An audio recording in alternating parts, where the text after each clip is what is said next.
জানতে চেয়েছেন রাসূলুল্লাহ সাল্লাল্লাহু আলাইহি ওয়াসাল্লামের পক্ষ থেকে কি কোরবানি দেওয়া যাবে? রাসূলুল্লাহ সাল্লাল্লাহু আলাইহি ওয়াসাল্লামের পক্ষ থেকে কোরবানি দেওয়া যাবে, যেমনটি আলী রাদিয়াল্লাহু তাআলা আনহু দিতেন। বাইহাকী সহ বিভিন্ন হাদিসের কিতাবে বর্ণিত হয়েছে যে নবী করিম সাল্লাল্লাহু আলাইহি ওয়াসাল্লামের ওফাতের পরে তিনি কোরবানি দিতেন এবং তিনি বলেছেন যে নবী সাল্লাল্লাহু আলাইহি ওয়াসাল্লাম আমাকে ওসিয়ত করেছেন, অতএব তার পক্ষ থেকে কোরবানি দেওয়া যাবে। সালেহ আহমেদ জানতে চেয়েছেন কোরবানিতে একটি গরুর সাথে 7 জন কোরবানি দিলে যদি কারোর নিয়ত ভালো না থাকে বাকিদের কোরবানি হবে কিনা?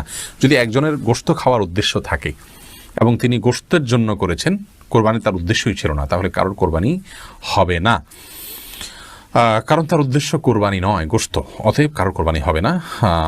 এটি হলো সবচেয়ে গ্রহণযোগ্য কথা এই ব্যাপারে, যে বিশেষ করে যদি গোশতই একমাত্র উদ্দেশ্য, ধরুন কোরবানি বুঝি না, আমার এখানে কিছু গোশত দরকার, সেজন্য সে গোশতের জন্য টাকা দিয়েছেন, এটা জায়েজ হবে না। সামিউল ইসলাম জানতে চেয়েছেন ঋণ করে কোরবানি করা যাবে কিনা? ঋণ করে কোরবানি করা যাবে, কিন্তু যিনি ঋণ করে কোরবানি করছেন তিনি ঋণ করে কোরবানি করার ক্ষেত্রে যদি তার পরবর্তীতে ঋণ পরিশোধের ভালো ব্যবস্থাপনা থাকে সেজন্য তিনি করতে পারেন। ইবাদত, বন্দেগী, নেক আমল